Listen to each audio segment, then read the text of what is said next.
Students, next question क्या दिया हुआ है, calculate the V number of optical fibre. ठीक है, अब देखो क्वेश्चन में क्या क्या दिया हुआ है। डायमीटर दिया हुआ है, डायमीटर दिया हुआ है 40 माइक्रोमीटर।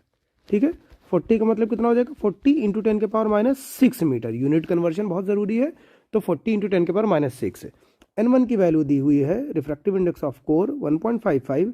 N2 की वैल्यू दी हुई है, रिफ्रैक्टिव इंडेक्स ऑफ क्लैडिंग 1.50, और वेवलेंथ दिया हुआ है 1400 नैनोमीटर। इसका मतलब 10 के पावर -9 मीटर हो जाएगा। ठीक है, अगर हम लोग ऑप्टिक्स में होते तो ये सब सेंटीमीटर में रखते हैं। अब क्या पूछा है, V parameter and number of mode. तो वी पैरामीटर का फॉर्मूला कितना होता है, pi D upon lambda into कितना हो जाएगा, न्यूमेरिकल अपर्चर।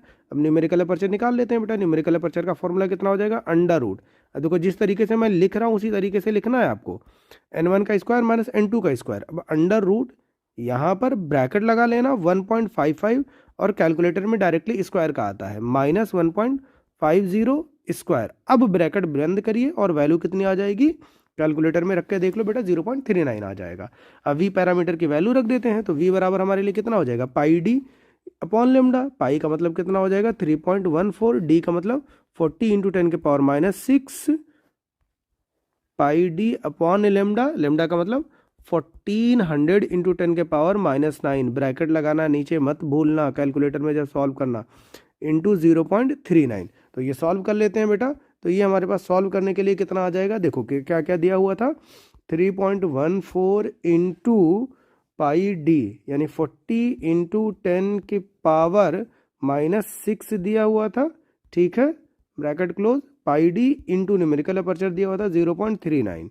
ठीक है, ये आ जाएगा डिवाइडेड बाई, डिवाइड में कितना था, ब्रैकेट लगा लिया है, दो वैल्यू थी, 1400 इंटू 10 के पावर -9। ठीक है, तो 10 के पावर कितना हो जाएगा, सॉरी 10 के पावर -9 ये हो जाएगा। तो हमारे पास कितना आ जाएगा बेटा, 34.98 आ जाएगा।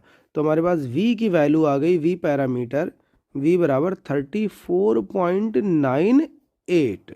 ओके, अब देखो इसके अलावा क्या पूछा है, नंबर ऑफ मोड। तो नंबर ऑफ मोड n बराबर v²/2 फॉर सिंगल मोड या मल्टी मोड, और n बराबर v²/4 for graded index multi mode.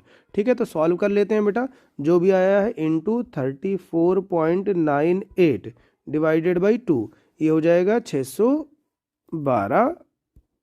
और इस वाले का कितना आ जाएगा, जो भी आया है v² डिवाइडेड बाई 4 यानी डिवाइडेड बाई 1 अगेन कर लिया, कैलकुलेटर में आप सॉल्व कर लेना। तो ये हो जाएगा बेटा 612 का हाफ यानी कि 306। Okay, thank you so much.